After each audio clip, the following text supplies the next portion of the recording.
What data have Delos been collecting from Westworld? Why do they want it? And what might they use it for? Hi everyone, this is Robert. Welcome to Deep Geek. This video is brought to you with the support of the wonderful folks at Amino.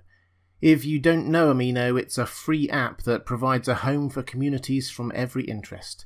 Game of Thrones, manga, Premier League football, and of course Westworld. It really is one of the very best places to connect with people who share your interests. I personally use it almost every day to check out the latest YouTube videos on Westworld, as well as the Reddit page and the wiki page, chat rooms and much more. You can follow creators and friends so you get a curated feed of just the best material each day, and check out what's going on live. There are always people online and in the chat rooms.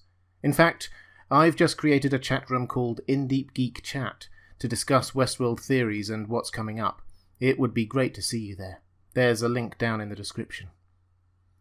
With Season 2 of Westworld well underway, we now know a lot about Delos' real plan for Westworld, and the heart of this plan is data. So let's look at what data they are actually collecting, and then see what they could actually do with that. So, what are they collecting? Well, we know from episode 1 of season 2 that Delos are collecting DNA from all the guests, so they now have a DNA profile for everyone who has visited there. And we should probably point out, this is not just a random selection of people. It costs $40,000 a day to visit Westworld. Even with inflation, that implies a very exclusive clientele, just the richest and most powerful people in the world. We also learned that they are collecting video footage of everything the guests do while in Westworld. Hosts appear to be recording video of everything they see, that is then downloaded periodically. Now, I suppose that hosts won't collect everything about what a person does while they are there, but surely it will be most. Hosts accompany them out into the wilderness, drink with them, and often spend the night with them.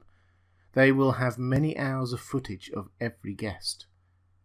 Added to which, any ideas pitched to Delos employees become Delos' intellectual property, according to the terms and conditions anyway. Now, it's probably worth pointing out that Delos were actually quite upfront about all of this.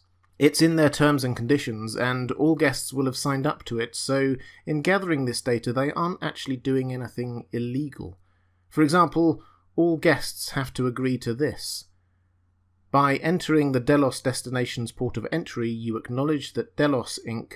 controls the rights to and remains the sole owner of, in perpetuity, all skin cells, bodily fluids, secretions, excretions, hair samples, saliva, sweat, blood, and any other bodily functions not listed here. Delos Inc. reserves the right to use this property in any way, shape, or form in which the entity sees fit. So, Delos have been collecting DNA profiles, logs of what guests do in the park, how they talk and move, their innermost thoughts and desires, and even any ideas they have. And they have it all legally, and can legally do whatever they want with it, which is huge. So, we now know what data they have, but what might they be using it for? Well, the possibilities really are endless here, but we do have some clues. First, there is actually something that we know they were planning on using it for, because William said so when he was pitching the idea to James Delos. Customer insight. This sounds a bit techy and dull, but it's really quite a big deal. As William says, companies spend huge amounts of money trying to discover what people want, so that they can meet that demand and sell stuff. Westworld is an opportunity to see what people want when they are freed from societal expectations, what actually motivates them and makes them tick. Information on customers is an immensely powerful tool for any business. Someone who understands what people want has a huge advantage not just for their own business but in selling that data onto others. It's not a new business model, just ask Facebook. But it's one that has the potential to earn a lot of money. But of course, if that was all Delos were doing, they wouldn't need to collect DNA. No, the more sinister implications of what they are doing come when you realise that they now have all they need to recreate individual humans. They have their DNA, detailed records of their mannerisms, how they talk, how they react to people, and their ideas, how they think. And we know that Delos have the ability to not only build hosts that are convincingly human, but are also convincingly a particular human. Take Bernard, for example. We know that Ford built him to be like Arnold, but as Arnold has been dead for so long, we haven't seen anyone who actually knew him meet Bernard, so we didn't know how convincing the copy was. Until Ford allowed Dolores to see Bernard, of course. Ford had deliberately kept the two of them apart for years until the season 1 finale, when Dolores sees him and starts to cry, because she remembered what happened with Arnold. So the copy must have been pretty realistic. And the child Ford host that we've seen a few times was apparently a gift from Arnold to Ford, so making accurate copies of real humans was clearly something that they had been doing right from the start. All of which, of course, leads us to the possibility that Delos are creating copies of their human guests. They have everything they need in order to do so, after all. At which point we should take a quick look at what's been going on in the outside world. It's heavily implied that Delos technology, or more accurately Ford and Arnold's technology, has revolutionized humanity. It seems to have ended diseases and changed medicine. It was probably what James Delos was hoping would be able to stop or slow his apparent illness. Logan refers to what they're after as forever, immortality. So the public face of Delos certainly seems to be about extending human life through host technology. As William says to Dolores, everybody wants a bit of what I found here, and I can't wait to use you and every one of your kind to give it to them. But he goes on. There's something else, something beyond that, an answer to a question no one's dreamed of asking. So we have once more this very clear message that Delos' secret plans are of a completely different magnitude to the already immense breakthroughs they have already made in medicine, artificial intelligence, and so on.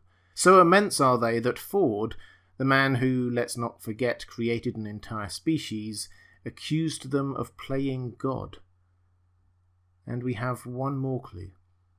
After his little speech, William shows Dolores the massive earth movers. They are apparently making what he will later refer to as his greatest mistake, and she will say is a weapon.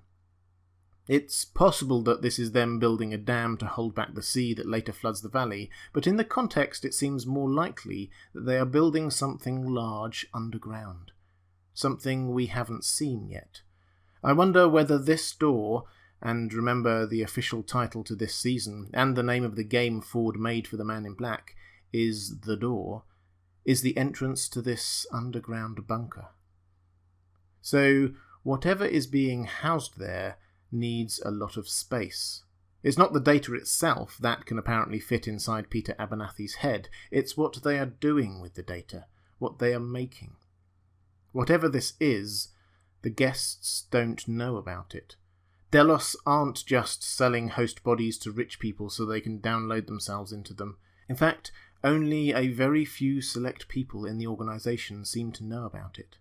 And given the bits of data they are choosing to collect and what we've seen is possible with Bernard and Arnold and the child Ford, the most logical conclusion is that they are making clone hosts of the guests, presumably with the intention of introducing them to the real world at some point. This, of course, was the plot of Futureworld, the original sequel to the Westworld movie, and it did get an obscure reference in Season 1. The very first episode was called The Original. The Original was what, in Futureworld, Delos called the original human, from whom a clone host was created. And the very first voice we hear in Episode 1 is Arnold, the original on whom Bernard is based. If all this is true, the question remains whether Delos have already started replacing humans with hosts, because this affects what the weapon might be. If there are already many hosts out there in the real world holding down positions of power, then there would need to be some kind of control base, as well as a manufacturing hub, sending out instructions to them. The weapon then would be control over these hosts. But if they haven't, then we might find this underground bunker is full of hosts, like cold storage, just waiting to be activated. One could certainly see how Dolores could see an army of hosts as being a weapon, and how the Man in Black might consider that to be his greatest mistake. In any event, they are both heading there this season. Dolores to try to use what she finds as a weapon against humanity, and the Man in Black to try to destroy it. But what do you think they will find? Let me know in the comments below. During Season 2 of Westworld, I will be providing episode breakdowns and explanations every week, pre-show live streams every Sunday, and much more. Please do subscribe and make sure your notifications are switched on if you enjoyed this video. If you'd like to support In Deep Geek or get access to more content like this, please do visit In Deep Geek on Patreon. I really do appreciate it. That's all for this time. Thanks for watching, and I'll see you again soon.